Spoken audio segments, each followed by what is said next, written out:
धनंजय मुंडे कृषी मंत्री असताना 300 कोटींचा भ्रष्टाचार. भारतीय किसान संघाचं पत्र वाल्मिक कराडनं अधिकाऱ्यांसमोर फाडलं. सुरेश धस यांचा दावा.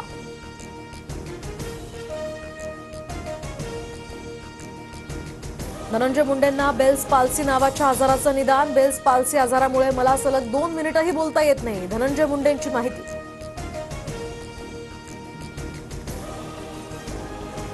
अंजली दमानियांकडून धनंजय मुंडेंचं खच्चीकरण. सरकारनं दमानियांची एसआयटी चौकशी करावी. गुणरत्न सदावर्ते यांची मागणी. 900 कोटींच्या प्रकल्पावरून सेना भाजपात जुंपण्याची शक्यता. सिडकोच्या जालना खरपुडी प्रकल्पाची चौकशी करण्याचे मुख्यमंत्री सचिवालयाकडून आदेश.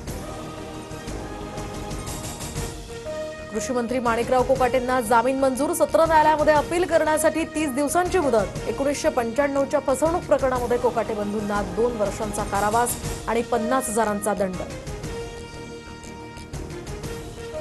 दिल्लीत शरद पवार आणि संजय राऊत एकाच मंचावर. संसद भवन ते सेंट्रल विस्टा या पुस्तकाचा प्रकाशन सोहळा. तर पवार राऊत या ठिकाणी एकत्र.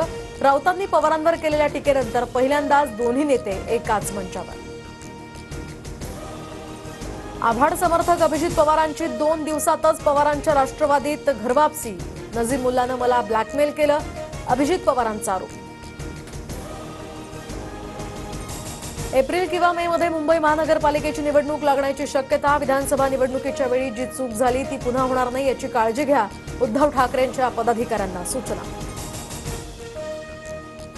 निकषांच्या काटेकोर अंमलबजावणीमुळे लाडक्या बहिणींच्या संख्येत घट. तपासणीच्या प्रक्रियेनंतर आता लाखो महिलांना योजनेतून वगळलं.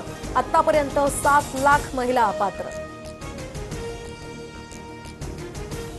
भाजपच्या रेखा गुप्ता दिल्लीच्या नव्या मुख्यमंत्री. रामलीला मैदानावर शपथविधी सोहळा संपन्न. मोदी, फडणवीस, शिंदेंसह अजित पवार यांची सुद्धा या सोहळ्याला उपस्थिती.